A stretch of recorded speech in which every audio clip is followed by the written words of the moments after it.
শুভ সকাল আমার প্রিয় পরিবার, তোমরা সকলে কেমন আছো? আশা করছি যে যেখান থেকে আমার ব্লগটা দেখছো সকলে ভালো আছো। তোমাদের আশীর্বাদ ও ভালোবাসার সাথে নিয়ে আজকে ব্লগটা শুরু করলাম।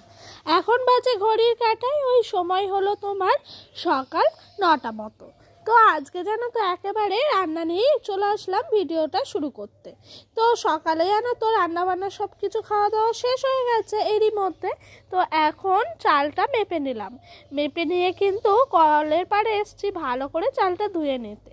তো এবার ভাতটা বসাবো। সকালে জানো এই দেরি করে ভাত বসালে কিন্তু ডোডোরও খেতে একটু লেট হয়ে যায়, তাই তাড়াতাড়ি যদি রান্নাবান্নাটা তোর জন্য একটু শক্ত হাতে শুরু করি তাহলে কিন্তু খুব তাড়াতাড়ি রান্নাবান্না শেষ হয়ে যায় সময়ের মধ্যে, আর খাওয়াটাও কিন্তু সময়ের মধ্যে হয়ে যায়। যাই হোক, কথা বলতে বলতে এই দিক দিয়ে চলে আসলাম চালটা ধুতে।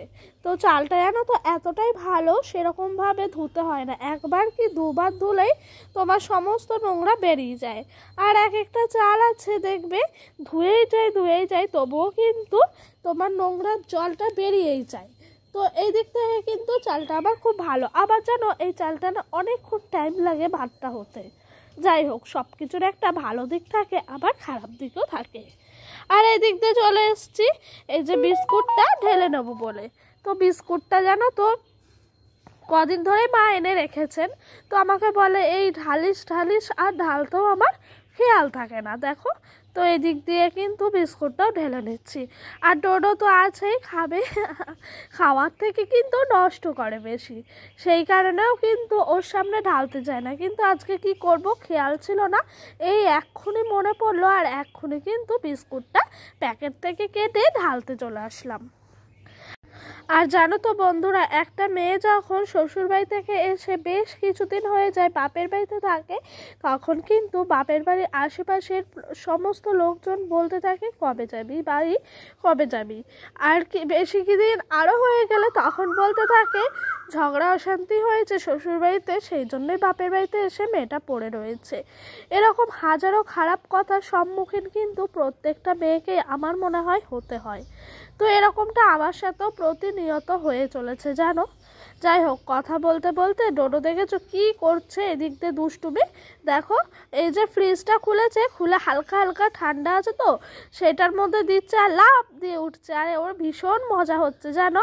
এই ফ্রিজটা চালানো ছিল কিন্তু সকালবেলায় মা বন্ধ করে রেখে চলে গেছিলেন, তো সেই কারণে ফ্রিজটা এখনও হালকা টেম্পারেচারটা রয়ে গেছে, আর ওইটাতেই ওর যেন কি যে মজা বলে বোঝানোর মতো নয়, তাই তোমাদের সঙ্গেও একটু শেয়ার করে দিলাম।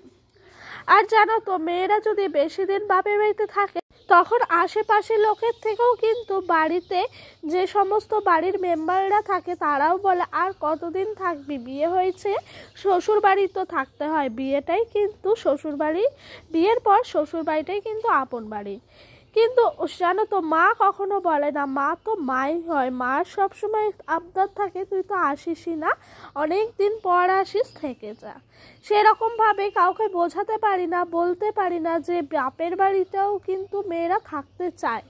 এখন হয়তো থাকতে পারছি কিছুদিন হলো, আর হয়তো কয়েক বছর পর এসে থাকতেও পারবো না, কেন বলো তো, তখন তো আবার ডোডোর পড়াশোনা শুরু হয়ে যাবে। আর শ্বশুরবাড়ির লোক দেখে যখন বাপের বাড়িতে বেশি দিন না থাকতে পারে মেয়েটা চলে আসে শ্বশুরবাড়ির মায়াজালে আবদ্ধ হয়ে শ্বশুর বাড়িতে সংসার করবে বলে, তখন কিন্তু শ্বশুরবাড়ির লোকজনেরও মনের মধ্যে একটাই বক্তব্য থাকে বা কখনো কখনো ফুটিয়ে তোলে যে বাপের বাড়ির ভাত জুটলো না, বাপের বাড়ির ভাত দুদিনকার। এরকমভাবে প্রতিনিয়ত প্রত্যেকটা মেয়েকে এরকমভাবে খারাপ সমস্যার সম্মুখীন হতে হয় জানো তো। আমার মনে হয় এটা আমার সাথে তো অবশ্যই হয়, এবং কি আমি বলছি প্রতিটা ফ্যামিলিতে প্রতিটা মেয়েও যদি না হয়, হয়তো 1% মেয়ে হয় না, আবার সব মেয়েদেরকেই কিন্তু এরকম খারাপ সময়ের সম্মুখীন হতেই হয়। যাই হোক, কথা বলতে বলতে ওদিক দিয়ে আমার পটলের খোসা ছাড়ানো হয়ে গেল, এদিক দিয়ে পটলের খোসা পরিষ্কার করলাম। আর আজকে মা করবে দহি পটল, তো সেই জন্য জানো তো দহি পটল করবে বলে পটলগুলোকে ছাড়িয়ে খোসা নুন হলুদ মাখিয়ে রেখে দিচ্ছি, যাতে করে পটলটা একটু নরম হয়ে থাকে আর একটু রান্নার সময় ভেতরে নুনটাও যেন ঢুকে যায়, সেই কারণে একটু নুন আর হলুদ মাখিয়ে রাখছি। আর জানো তো, সত্যি কথা বলতে এরকম ঘটনা আমার সাথে প্রত্যেকবার হয়। আমি যখন বাপের বাড়ি থেকে শ্বশুরবাড়ি যাই, শ্বশুরবাড়ির লোক বলে এই যে গেল কতদিন থাকবে বলে চলে আসলো, কিন্তু তাদেরকে আমি বোঝাতে পারি না যে এই শ্বশুরবাড়ির মায়াজালে যে আমি আবদ্ধ হয়ে পড়েছি। এখানে থাকতেও যে আমার মন চায়, বাপের বাড়ি তো অবশ্যই ওটা ঘোরার জায়গা হয়ে যায়। বিয়ের পর কিন্তু সত্যি বলতে মেয়েদের আসল পরিচয় শ্বশুরবাড়ি, যেহেতু সমস্ত কিছু শ্বশুরবাড়িতেই হয়ে যায়। তারপরেও আমাকে প্রতিনিয়ত শুনতে হয় আমি নাকি বা আমার বাপের বাড়ির লোক নাকি আমাকে আর খাওয়াতে পারছে না, বিয়ের আগে খাওয়াতে না পেরে বিয়ে দিয়ে দিচ্ছে। আর শ্বশুরবাড়িতে এসেই কিন্তু ওর ভালো মন্দ খেতে পারছে, বাপের বাড়ির লোকের বাড়িতে ভালো মন্দ খেতেও পায় না, সেই কারণে ছুটে ছুটে চলে আসে।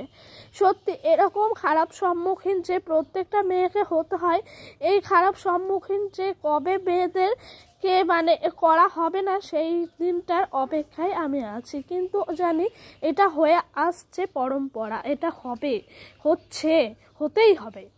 কথা বলতে বলতে ওই দিক দিয়ে দেখেছো দইটাও আমার কিন্তু ভালো করে ফেটানো হয়ে গেছে, আর এদিক দিয়ে মশলা কষানো হয়ে গেছে। দহি পটল রেসিপিটা চলো তোমাদের সঙ্গে হালকা করে শেয়ার করি। দহি পটল করতে লাগে রসুন, আদা, পেঁয়াজ।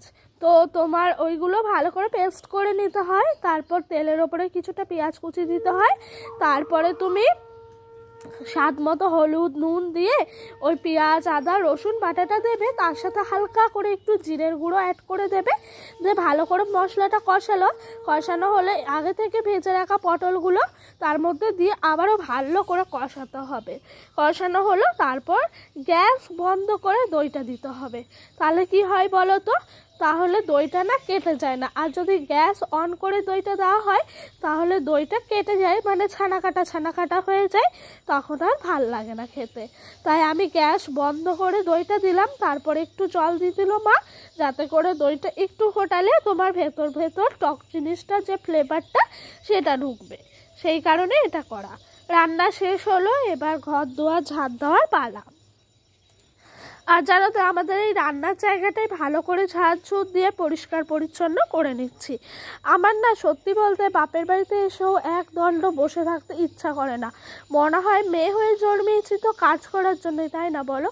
আর সংসারের কাজ তো আমরা প্রত্যেকটা মেয়ে অনেক ভালোবাসা দিয়েই পরিপাটি সুন্দর করে থাকি, সেই কারণেই কিন্তু ভালো করে ঝাঁট দিয়ে পরিষ্কার পরিচ্ছন্ন করে আমি রাখতেও পছন্দ করি। আর কথা বলতে বলতে তোমাদের সাথে আমার কিন্তু এই রান্নার জায়গাটা ঝাঁট দেওয়া হয়ে গেল, আর এই দিক দিয়ে গোজাগুলো সব ওই প্যাকেটটার মধ্যে ভরে রেখে দিচ্ছি, যাতে করে মা সকালবেলা নোংরা ফেলতে যাবে এটাও ফেলে দিতে পারে। আর ডোডো এখন জানো তো স্নান সেরে ঘরে গিয়ে বসে আছে, ও যেন একটু ভাল লাগে না এখানে। কারণ কি বলো তো, আমাদের তো বাপের বাড়ি আর শ্বশুর বাড়ি পুরো ডিফারেন্স, একটা হলো পুরো গ্রাম্য, একটা হলো পুরো টাউন। তো এখানে সেরকমভাবে বেরোতে পারে না, বন্ধু বান্ধব বলতে সেরকম কেউই নেই, তাই সারাদিন বাড়ির মধ্যে থাকে, ওর যেন একটা বোরিং ফিল হয়। অবশ্য ছোট মানুষ তো বলতে পারে না, কিন্তু ওর ভাষায় আমি সব সময় বুঝতে পারি, জানো তো বন্ধুরা। তো ওই দিক দিয়ে আমার ঝাড়ঝুড় দেওয়া হয়ে গেল, এদিকে সোজা চলে এসেছি উঠানটাও ঝাড় দিয়ে দিতে। আর উঠানটা জানো তো, এইটুকু উঠান ঝাড় দিতে তো বেশি সময় লাগে না, একটুখানি সময়ের মধ্যে বেশ সুন্দরভাবে উঠানটাও ঝাড় দেওয়া হয়ে যায়। তো বন্ধুরা, তোমরা যারা যারা আমার ভিডিও দেখে সুন্দর সুন্দর কমেন্ট করছো, তোমাদেরকে বুক ভরা ভালোবাসা। আর তোমাদেরকে আমি একটাই কথা বলবো, তোমরাই আমার পাশে থেকো, তোমাদের সাপোর্ট ভালোবাসা কিন্তু আমার একান্ত প্রয়োজন। যাই হোক, এদিক দিয়ে মা বাসনগুলো মেজে রেখেছিল আর আমি উপর করে দিলাম, এখানে জল ঝরতে দিই, তারপর তুলে নিয়ে গিয়ে বিকেলবেলা একেবারে বাসন ঘরে বাসন রাখার জায়গায় রেখে দিই। গ্যাসটাও পরিষ্কার করতে আসলাম, প্রথমে কসবাইট দিয়ে পরিষ্কার করে নে, তারপরে কিন্তু ভালো করে ন্যাকড়া আছে, ওই ন্যাকড়াটা দিয়ে গ্যাসটা প্রত্যেক দিন মুছে নেই, এতে করে কিন্তু ভালোভাবে গ্যাসটা ডিপ ক্লিন হয়ে যায়, আবার তোমার ছকছক তকতকও করে। কিন্তু তো খাওয়া দাওয়া শেষ হলো, স্নান সমস্ত কিছু শেষ করে এখন বিকেলবেলা ডোডো এখন ঘুমোচ্ছে দেখে আমি এদিকে চলে আসলাম। ও যে সমস্ত বাড়তি জামা কাপড়গুলো ছিল সেগুলো সব একটু তোমার ভাঁজভুজ করে নিতে।